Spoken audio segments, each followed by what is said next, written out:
Hey everybody, it's Kellen Nitro for Nitromaniac TV's Wrestling Unlimited coming at you today with a special upload, a little bonus Nitros Take action.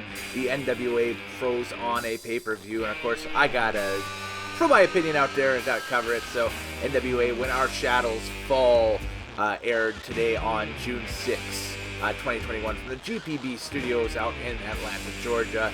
A big title main event with Trevor Murdoch and Nick Aldis. We had Kamille going for the NWA World Women's title against Serena Deeb and a whole lot more. Here are my thoughts on the card as I seen it on the pay-per-view as it aired and as we seen it up here through, well, Shaw Cable up here in Canada, and that's how I watched it. Of course, that was on Fight TV as well, so if you watched it on Fight TV as well, hey, that's cool too. Pretty rockin' intro. I didn't catch who the guitarists were, but they were epic at the beginning of this thing with a little bit of a circus theme.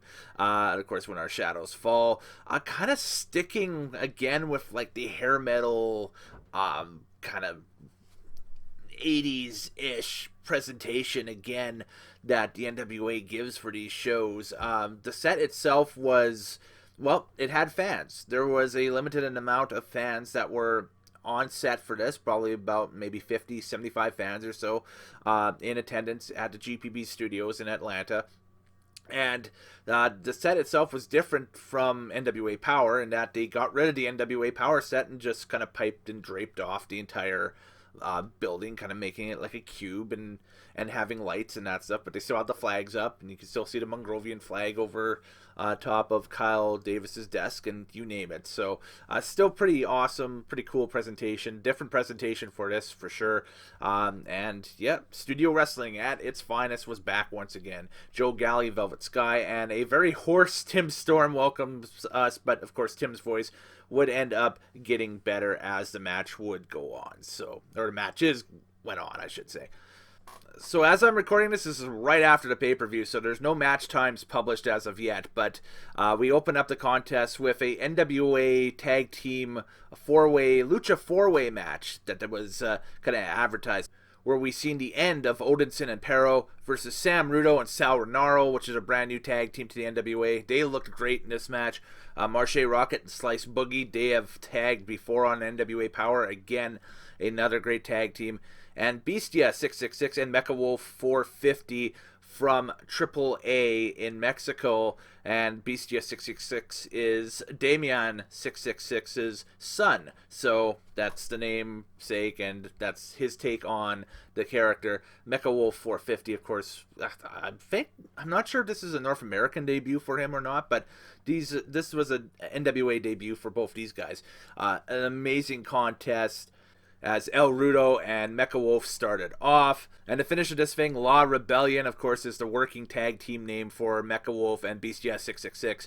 And they hit the Total Rebellion finish on Marche Rocket for the 1-2-3. Great debut for Bestia and Mecha Wolf. But post-match, the end stare down La Rebellion and watch for them down the road on Power. I'm sure that's going to be a match upcoming in a few weeks or so, where you have the End versus La Rebellion going one-on-one, and yeah, give it to me. Let's see the Power tag team against the two high flyers from Mexico and see what they've got. Next contest was the non-title grudge match, and this was the NWA World TV Champion, the Pope, taking on Tyrus with Austin Idol in his corner. Pre-match, Pope cuts a promo with Kyle Davis, and Tyrus says he's dedicating this win to his charity, the Love Alive charity. But of course, that's Pope's charity. It helps with homeless people in the Jacksonville area and such. Give it a Google, check it out. But yeah, getting inside of Pope's head a little bit with mind games, wearing the Love Alive charity t-shirt to the ring and getting ready to spit on it, and Pope jumps him for a hot start. So this is a very, very hot contest. So the finish of this thing, Tyrus goes to the middle rope to land a slam, but the Pope gets his knees up. Pope then lands his corner knee strike. Austin Idol, Tyrus's manager, hands Tyrus something that he puts on his right fist, and Pope whips Tyrus around and is met with a strike right to the mouth. That's good for the 1-2-3. And after the bell, Tyrus and Idol head to the back. Idol shouts, "Get that man a stretcher," towards Pope, who does leave the ring on his own feet.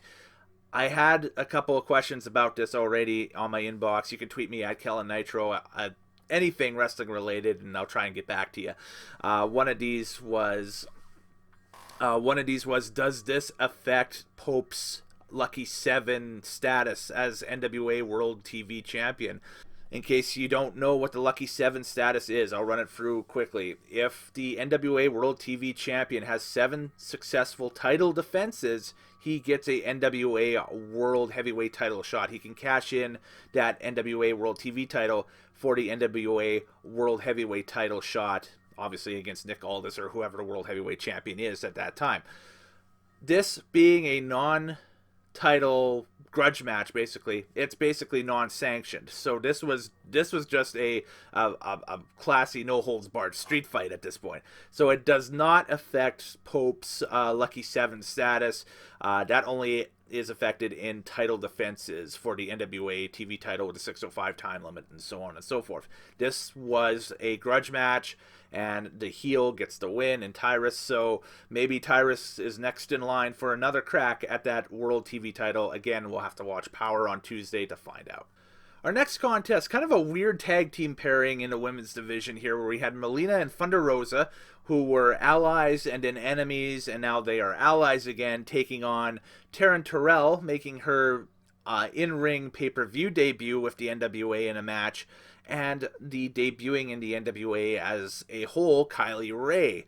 Kylie Rae making her in-ring return anywhere. Remember last year, I think after Slammiversary, or was maybe even a couple years ago, Kylie Rae had decided to step away from wrestling and step back from touring full-time and basically had announced her retirement. Well, the retirement only lasted like about a year and a half or so, because she's back, and she is back in the NWA, has signed a contract with the NWA, and I think it's a good move for her.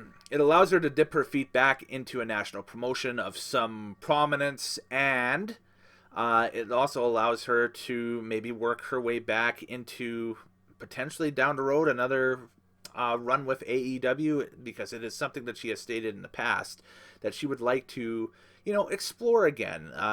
Things didn't work out great the first time there, but they were the very beginnings of the company, in the very early days of the company. So to bring her back would be instant credibility on any AEW event or so, to add to whatever card is going on, because again, in AEW's history, here's an athlete that took place in one of the very first women's matches in that company's history, the four-way at the very first Double or Nothing way back when. So good to see her get her road back started, and I think the NWA is a great spot for her. So no offense, but Taryn has been pulling a kind of airhead blonde type heel gimmick, Mean Girls type gimmick in recent weeks.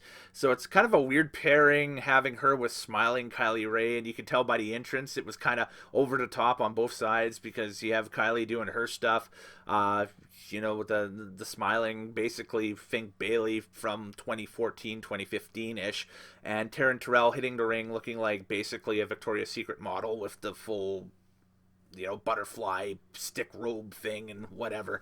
Kylie looked good working with Melina, who still works well, but Thunder Rosa hits the ring, and Thunder Rosa is just on another level. So I think that Kylie will get back there with a few other matches in the NWA and other indies and so on and so forth.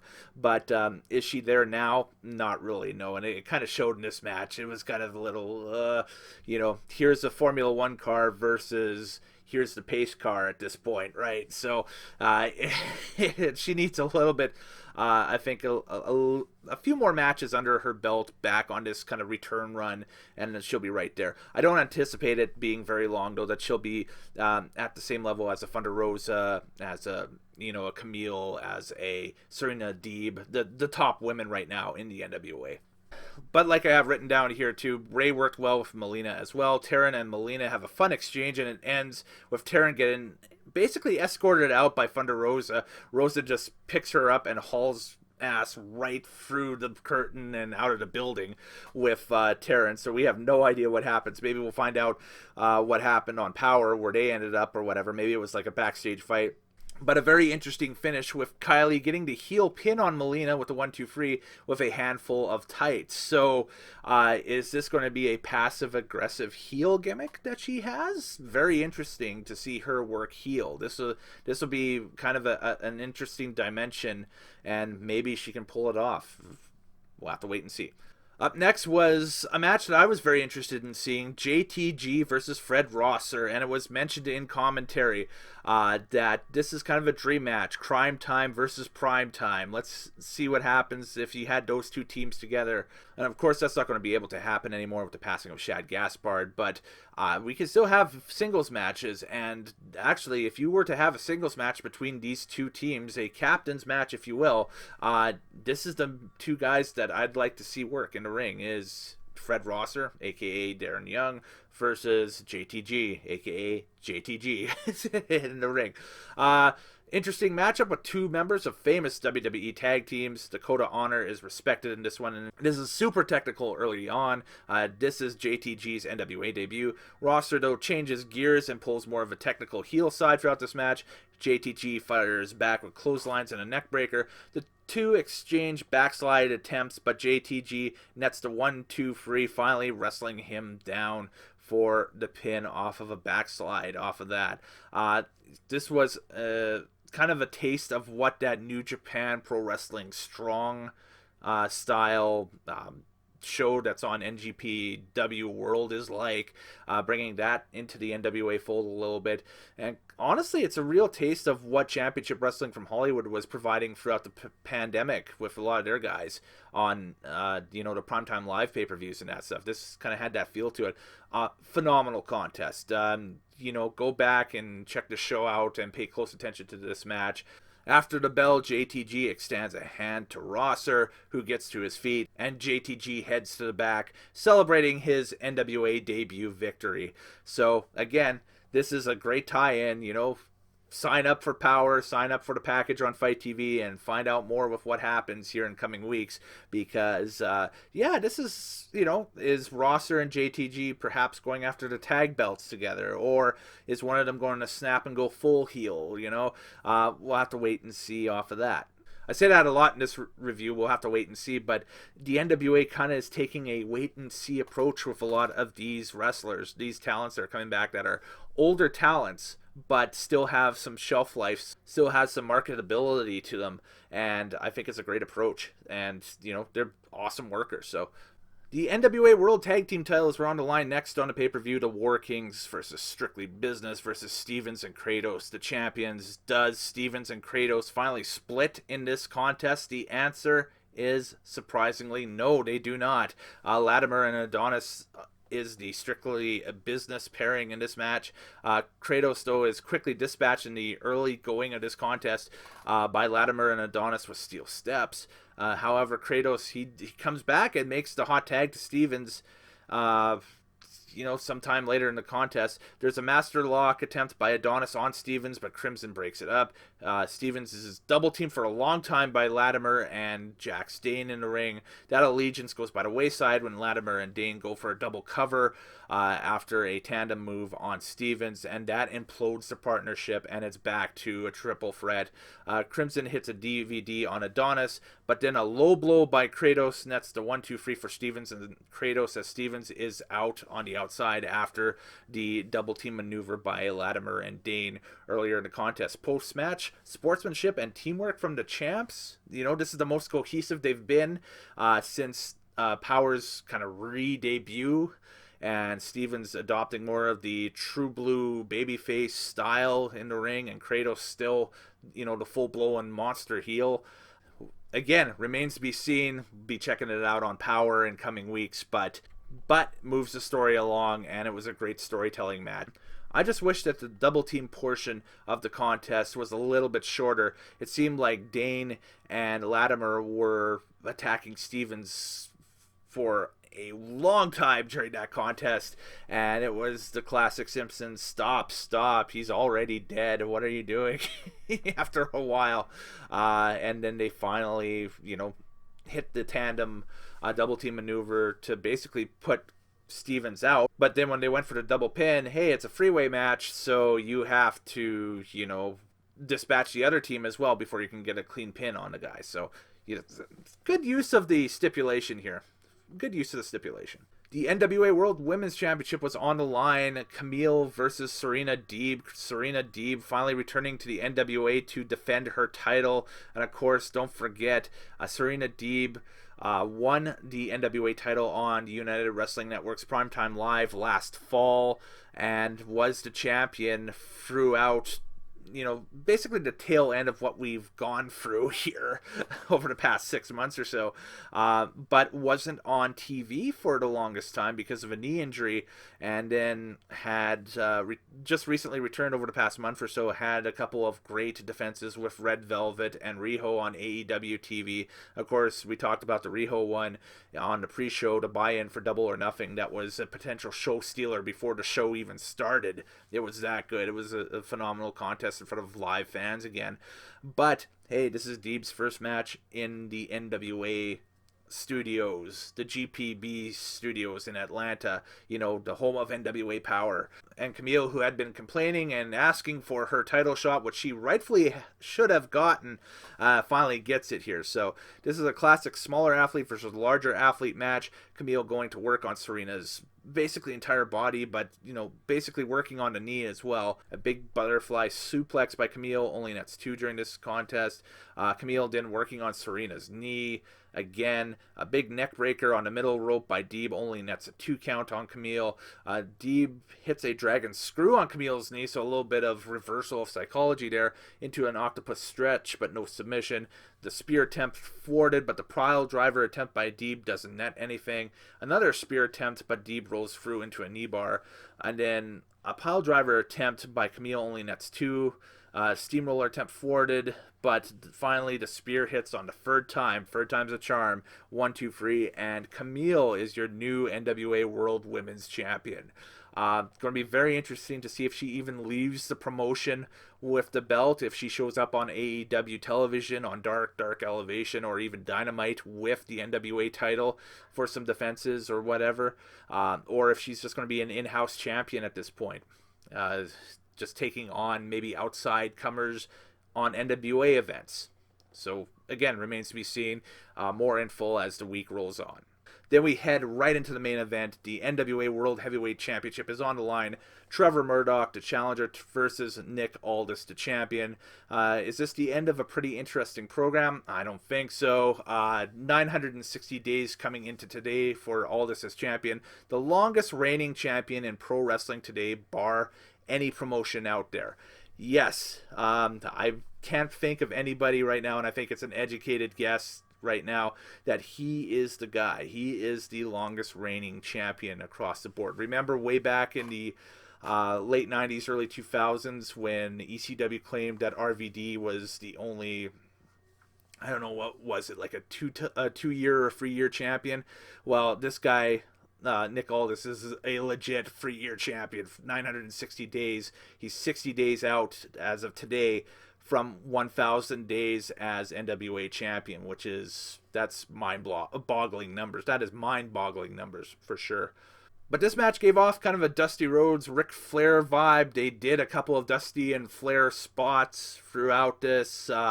Murdoch busting out the bionic elbow a little bit, and the flip-flop and fly a little bit, and Aldis doing the classic Flair backdrop spot off of the top turnbuckle where Murdoch catches him and sends him for a power slam off of that.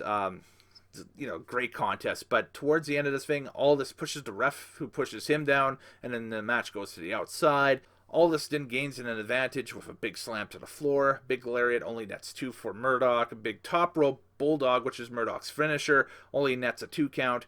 Thomas Latimer then hits ringside with a chair as a distraction tactic. Aldis has a chair and takes out Murdoch, and a ref with a chair.